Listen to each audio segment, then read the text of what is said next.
சிறுகீரையை வச்சு நம்ம வந்துட்டு கீரை குழம்பு வச்சுருப்போம், கீரை கடையில், கீரை பொரியல் பண்ணியிருப்போம். ஆனால் சிறுகீரையை வச்சு நம்ம ஆம்லேட் போட்டிருப்போமா, எப்படி பார்த்துடலாம். நானும் இதை வந்து ஃபஸ்ட் டைம் நாங்கள் ட்ரை பண்ணேன். பட் வந்து டேஸ்ட் வைஸ் வந்து சூப்பராக இருந்துச்சு. எப்படி பார்த்துடலாங்க. கீரையை வந்துட்டு இந்த மாதிரி வந்து கிள்ளி எடுத்துக்கிட்டேன். அதை வந்து சின்ன சின்னதாக கட் பண்ணி எடுத்துக்கணும். அது தாங்க பெஸ்ட்டாக இருக்கும். நான் கட் பண்ணலை, அப்படியே போட்டுட்டேன். அதுக்கப்புறம் ஒரு வெங்காயத்தை கட் பண்ணி போட்டுட்டு கருவேப்பிலை கொஞ்சம் பூண்டு கட் பண்ணி போட்டிருக்கேன். அதிலே வந்து உப்பு டேஸ்ட்டுக்கு வந்து உப்பு போட்டுக்கோங்க. அதுக்கப்புறம் இதில் வந்துட்டு 2 முட்டை, உங்களுக்கு எவ்வளோ முட்டை தேவைப்படுதோ அத்தனை முட்டை வந்து இப்போ எங்கள் வீட்டில் வந்து 2 பேர் இருக்கிறனால வந்து நான் 2 முட்டை உடச்சி ஊற்றிருக்கேன். அதே மாதிரி 2 முட்டையை வந்துட்டு உடச்சி ஊற்றிக்கோங்க. ஊற்றி முடிச்சிட்டப்புறம் அதை வந்துட்டு மெதுவாக வந்து கலக்கிக்கோங்க. ஏன்னா வந்து உப்பு வந்து அப்படி அப்படியே நின்றுடும், கறிக்கும். அது உப்பு வந்துட்டு கறிக்கும். அதுக்கப்புறம் இதை வந்துட்டு நல்லா கலக்கிக்கிட்டோன்னா உப்பு வந்து கரைஞ்சி போயிடும். இந்த மாதிரி நல்லா கலக்கி எடுத்துக்கிட்ட அப்புறம்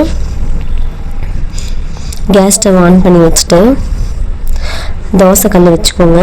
தோசைக்கல் சூடானதும் கலக்கி வச்ச அந்த கீரையும் முட்டையும் வந்து அதில் ஊற்றிக்கோங்க. ஊற்றிட்ட அப்புறம் அது கீரை வந்து ஒரே இடத்துல நின்றுக்கும். அதனால் ஸ்பூனை வச்சு எல்லாம் ஃபுல்லாக வந்து ஸ்ப்ரெட் பண்ணி விடுவோங்க. நல்லா இந்த மாதிரி ஸ்ப்ரெட் பண்ணி விட்டுட்டு அப்புறம் பெப்பரை ஆட் பண்ணிக்கோங்க. பெப்பர் இந்த மாதிரி மேலே வந்து தூவி விட்டுக்கோங்க.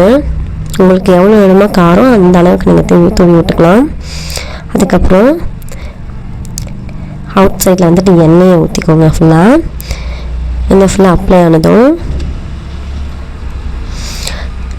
அடுப்பு வந்து சிம்மில் தாங்க வைக்கணும். ஏன்னா வந்துட்டு கீரை வந்துட்டு வேகணும், இல்லைனா வந்துட்டு தீஞ்சு போய்டும். முட்டை வந்து சீக்கிரமாக கருகி போயிடும். அதெல்லாம் வந்து சிம்மில் வச்சுட்டு நீங்கள் வந்து இந்த மாதிரி ஆம்லேட் பண்ணணுங்க. இந்த ஆம்லேட்டை நல்லா இப்போ ஒரு பக்கமாக திருப்பி போட்டுக்கலாம். திருப்பி போட்டதும் பாருங்கள், நல்லா வந்து கலராக ஆகிடுச்சு. நல்லா சூப்பராக வந்திருக்கு ஒரு பக்கம். அதுக்கப்புறம் வந்துட்டு இந்த மாதிரி ஆம்லேட் வந்து குழந்தைங்களுக்கும் கொடுக்கலாங்க. ஏன்னா வெறும் வந்து வெங்காயம் போட்டு ஆம்லேட்டை மட்டும் கொடுக்காங்க. இந்த மாதிரி கீரை, இந்த மாதிரி இந்த கீரை சிறுகீரை, அதுக்கப்புறம் முருங்கைக்கீரை. ஆல்ரெடி முருங்கைக்கீரை வந்து ஆம்லேட் வந்து நான் போட்டிருக்கேன். அதுவும் வந்து உங்களுக்கு வந்து ஷேர் பண்ணியிருக்கேன் அந்த வீடியோவை. சிறுகீரை வந்துட்டு இன்றைக்கி தான் ஃபஸ்ட் டைம் நான் வந்துட்டு ஆட் பண்ணி இந்த மாதிரி போட்டிருக்கேன். அவ்வளோதாங்க, சூப்பராக வந்துருச்சுங்க. பார்த்தீங்கன்னா தெரியும், கலர்ஃபுல்லாக இருக்கும். ஃபுல்லாக க்ரீன் அண்ட் ஆரஞ்சு கலராக இருக்கும். டேஸ்ட் வைஸ் வந்து செமையாக இருந்துச்சு. டேஸ்ட் வந்து குட்டாக இருந்துச்சு. அதுக்கப்புறம் வந்துட்டு இதை வந்துட்டு சைட் டிஷ்ஷாக வந்துட்டு தக்காளி சாதத்துக்கெல்லாம் வச்சு சாப்பிட்லாங்க. சூப்பராக இருக்கும்.